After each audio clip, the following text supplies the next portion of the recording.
السلام علیکم، میرا نام عبدالرحیم ہے۔ میں ایک سیریز بنا رہا ہوں احادیث کی مختلف کتابوں سے مختلف ٹاپکس پہ۔ تو امام خزیمہ کا جو مجموعہ احادیث ہے اس پہ نماز کے ٹاپک پہ کچھ احادیث ہیں۔ اعوذ باللہ من الشیطان الرجیم، بسم اللہ الرحمن الرحیم۔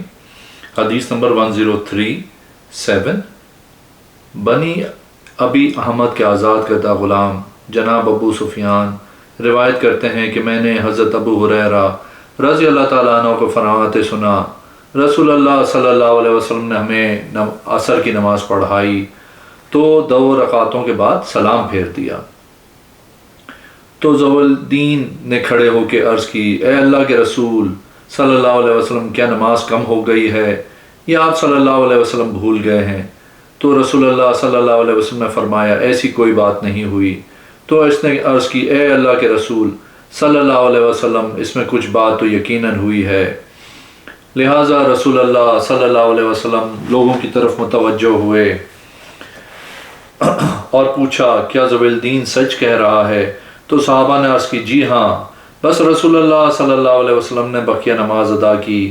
پھر آپ صلی اللہ علیہ وسلم نے سلام پھیرنے کے بعد تشہد میں بیٹھے بیٹھے 2 سجدے۔ ایک اور حدیث ہے، حدیث نمبر 1040۔ حضرت ابو ہریرہ رضی اللہ تعالیٰ عنہ بیان کرتے ہیں کہ میں نے 3 سال نبی اکرم صلی اللہ علیہ وسلم کی صحبت کا شرف حاصل کیا۔ حضرت ابو ہریرہ رضی اللہ تعالیٰ عنہ نبی کریم صلی اللہ علیہ وسلم صحبت میں جنگ خیبر اور اس کے بعد کے عرصے میں رہے، اور وہ یہ بتا رہے تھے کہ انہوں نے یہ نماز نبی اکرم صلی اللہ علیہ وسلم کے ساتھ ادا کی تھی۔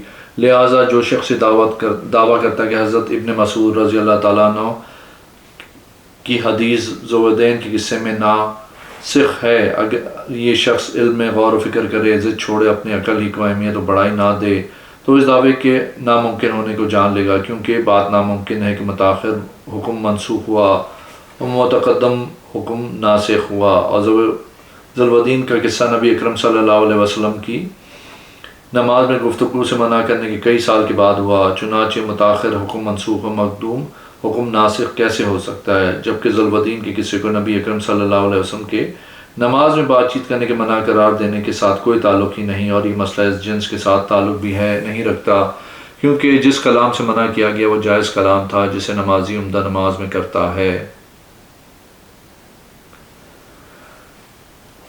کیونکہ جس کلام سے منع کیا گیا تھا وہ جائز کلام تھا جسے نمازی عمدن نماز میں کرتا ہے، اور اسے یقیناً علم ہوتا ہے کہ وہ نماز کی حالت میں ہے، تو یہ کلام منسوخ ہو گیا۔ نمازیوں کو روک دیا گیا کہ 2 عمدن نماز کے دوران میں کلام کریں، جبکہ پہلے اس کے لیے جائز تھا۔ یہ نہیں اس لیے کہ نماز میں بھول چوک کی صورت میں گفتگو کرنا جائز قرار دیا گیا تھا، جبکہ انہیں یہ معلوم نہ تھا کہ وہ حالت نماز میں ہیں۔ پھر یہ حکم منسوخ ہو گیا۔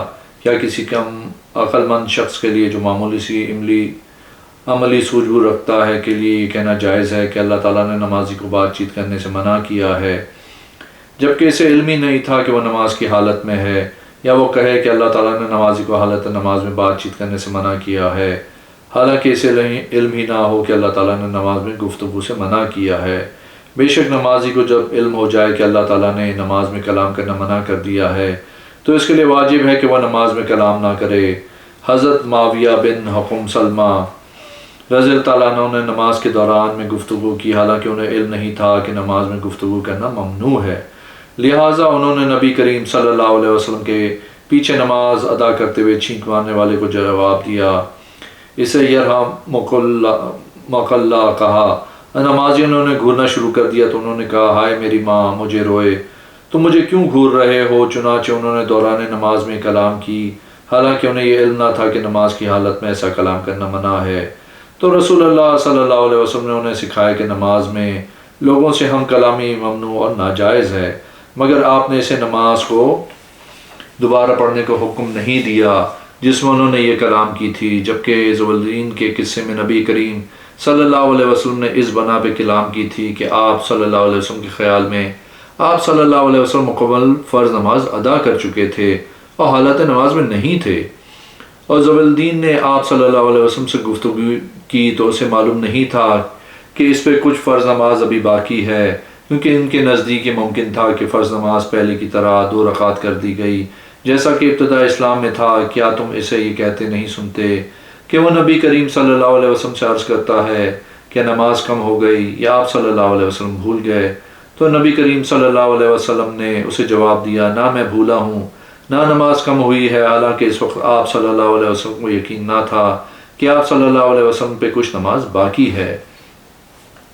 لہٰذا آپ صلی اللہ علیہ وسلم نے صحابہ کرام سے تحقیق کی اور ان سے پوچھا کیا معاملہ اسی طرح ہے جیسے ذو الدین کہہ رہے ہیں؟ پھر جب آپ کو یقین ہو گیا کہ آپ صلی اللہ علیہ وسلم کی اس نماز کی 2 رکعتیں باقی رہ گئی ہیں تو آپ صلی اللہ علیہ وسلم نے انہیں ادا کیا۔ چنانچہ اس واقعے میں رسول اللہ صلی اللہ علیہ وسلم جب علم و یقین ہو گیا کہ آپ صلی اللہ علیہ وسلم کی کچھ نماز باقی رہ گئی ہے، پھر آپ صلی اللہ علیہ وسلم نے مزید گفتگو نہیں کی، بلکہ صحابہ کرام کی گفتگو آپ صلی اللہ علیہ وسلم کے سوال کے جواب میں تھی۔ جب آپ نے ان سے پوچھا کہ کیا معاملہ اسی طرح ہوا ہے جس طرح ذو الدین کہہ رہے ہیں، تو انہوں نے کہا جی ہاں، آپ صلی اللہ علیہ وسلم کے سوال پہ ان کا جواب دینا فرض تھا، اگرچہ وہ نماز کی حالت میں ہی ہو اور انہیں اپنی نماز کی حالت میں ہونے کا پورا علم و یقین بھی ہو، کیونکہ اللہ تعالیٰ نے اپنے خصوصی فضل و کرم کی بنا پہ اپنے نبی مصطفیٰ اور دیگر لوگوں میں فرق رکھا ہے۔ وہ اس طرح کہ اللہ تعالیٰ نے نمازیوں پہ رسول اللہ صلی اللہ علیہ وسلم کی آواز پہ لبیک کہنا واجب قرار دیا ہے، اگرچہ وہ نماز ہی پڑھ رہے ہوں۔ ارشاد باری تعالیٰ ہے، یا ایھا الذین آمنوا استجیبوا للہ والرسول اذا دعاکم لما یحییکم، سورہ انفال۔ اے ایمان والو، تم اللہ اور اس کے رسول کا کہا مانو جب وہ تمہیں اس امر کی طرف بلائیں جو تمہیں زندگی بخشتا ہے۔ ایک اور حدیث ہے، حدیث نمبر 1052۔ حضرت معاویہ بن حدیج رضی اللہ تعالیٰ عنہ سے روایت ہے کہ رسول اللہ صلی اللہ علیہ وسلم نے ایک دن نماز پڑھائی تو نماز مکمل ہونے سے پہلے سلام پھیر دیا، حالانکہ نماز کی 1 رکعت ابھی باقی تھی۔ ایک اور حدیث ہے، حدیث نمبر 1053۔ حضرت معاویہ بن حدیج رضی اللہ تعالیٰ عنہ بیان کرتے ہیں کہ میں نے رسول اللہ صلی اللہ علیہ وسلم کے ساتھ نماز پڑھی تو آپ صلی اللہ علیہ وسلم بھول گئے اور 2 رکعتوں کے بعد سلام پھیر دیا۔ پھر آپ صلی اللہ علیہ وسلم نماز سے فارغ ہوئے تو ایک آدمی نے آپ صلی اللہ علیہ وسلم سے عرض کی، اے اللہ کے رسول، آپ صلی اللہ علیہ وسلم بھول گئے ہیں اور آپ صلی اللہ علیہ وسلم نے 2 رکعت کے بعد سلام پھیر دیا ہے۔ تو آپ صلی اللہ علیہ وسلم نے حضرت بلال رضی اللہ تعالیٰ عنہ کو حکم دیا تو انہوں نے نماز کے لیے اقامت کہی، پھر آپ صلی اللہ علیہ وسلم نے وہ رکعت مکمل کی۔ اور 1054۔ حضرت عمران بن حسین رضی اللہ تعالیٰ عنہ بیان کرتے ہیں کہ رسول اللہ صلی اللہ علیہ وسلم نے عصر کی 3ری رکعت کے بعد سلام پھیر دیا، پھر آپ صلی اللہ علیہ وسلم اٹھ کے حجرہ مبارک میں تشریف لے گئے تو خرباک لمبے ہاتھوں والوں نے آپ صلی اللہ علیہ وسلم کو پکارا، اے اللہ کے رسول، کیا نماز کم ہو گئی ہے؟ تو آپ صلی اللہ علیہ وسلم غصے کے ساتھ اپنے چادر کو گھسیٹتے ہوئے باہر تشریف لائے۔ آپ صلی اللہ علیہ وسلم نے حقیقت حال دریافت کی تو آپ صلی اللہ علیہ وسلم کو بتایا گیا کہ 1 رکعت رہ گئی ہے۔ آپ صلی اللہ علیہ وسلم نے چھوڑی ہوئی نماز ادا کی، پھر 2 سجدے کیے، پھر سلام پھیرا۔ یہ بندار کی حدیث کے الفاظ ہیں، جبکہ دوسرے راویوں نے یہ الفاظ بیان کیے۔ پھر آپ صلی اللہ علیہ وسلم نے سلام پھیرا، پھر 2 سجدے کیے، پھر سلام پھیرا۔ ایک اور حدیث ہے، حدیث نمبر 1055۔ حضرت عبداللہ رضی اللہ تعالیٰ عنہ بیان کرتے ہیں رسول اللہ صلی اللہ علیہ وسلم نے ہمیں 5 رکعتیں پڑھائیں تو ہم نے عرض کیا، اے اللہ کے رسول صلی اللہ علیہ وسلم، کیا نماز میں کوئی نیا حکم آ گیا ہے؟ آپ صلی اللہ علیہ وسلم نے فرمایا نہیں۔ ہم نے عرض کی، آپ صلی اللہ علیہ وسلم نے ہم نے اتنی رکعت پڑھائی ہیں۔ آپ صلی اللہ علیہ وسلم نے فرمایا بلا شبہ میں ایک انسان ہوں، میں بھی بھول جاتا ہوں جس طرح تم بھول جاتے ہو۔ جب تم میں سے کوئی شخص بھول جائے تو 2 سجدے کرنے چاہیے۔ پھر آپ صلی اللہ علیہ وسلم قبلہ رخ ہوئے اور 2 سجدے کیے۔ ایک اور حدیث ہے، حدیث نمبر 1056۔ حضرت عبداللہ رضی اللہ تعالیٰ عنہ نبی اکرم صلی اللہ علیہ وسلم سے روایت کرتے ہیں کہ آپ صلی اللہ علیہ وسلم نے ظہر کی 5 رکعتیں پڑھا دیں تو لوگوں میں سے ایک شخص نے کہا، کیا نماز میں اضافہ کر دیا گیا ہے؟ آپ صلی اللہ علیہ وسلم نے پوچھا، وہ کیا اضافہ ہے؟ انہوں نے عرض کیا، آپ صلی اللہ علیہ وسلم نے 5 رکعتیں پڑھائی ہیں۔ چنانچہ آپ صلی اللہ علیہ وسلم نے سلام سے پھیرنے کے بعد 2 سجدے کیے۔ ایک اور حدیث ہے، حدیث نمبر 1057۔ حضرت عبداللہ روایت کرتے ہیں کہ نبی کریم صلی اللہ علیہ وسلم نے 5 رکعتیں پڑھا دیں تو آپ صلی اللہ علیہ وسلم سے دریافت کیا گیا کہ نماز میں اضافہ کر دیا گیا ہے؟ آپ صلی اللہ علیہ وسلم نے فرمایا نہیں۔ پھر آپ صلی اللہ علیہ وسلم نے حقیقت حال معلوم ہونے پہ 2 سجدے کیے۔ ایک اور حدیث ہے 1058، حضرت عبداللہ رضی اللہ تعالیٰ عنہ سے روایت ہے کہ رسول اللہ صلی اللہ علیہ وسلم نے سلام پھیرنے اور گفتگو کر لینے کے بعد 2 سجدے کیے۔ ایک اور حدیث ہے، حدیث نمبر 1059، حضرت عبداللہ رضی اللہ تعالیٰ عنہ سے مروی ہے کہ رسول اللہ صلی اللہ علیہ وسلم نے بات چیت کر لینے کے بعد سہو کے 2 سجدے کیے۔ ایک اور حدیث ہے، حدیث نمبر 1064، حضرت عمر بن وہب بیان کرتے ہیں کہ ہم حضرت مغیرہ بن شعبہ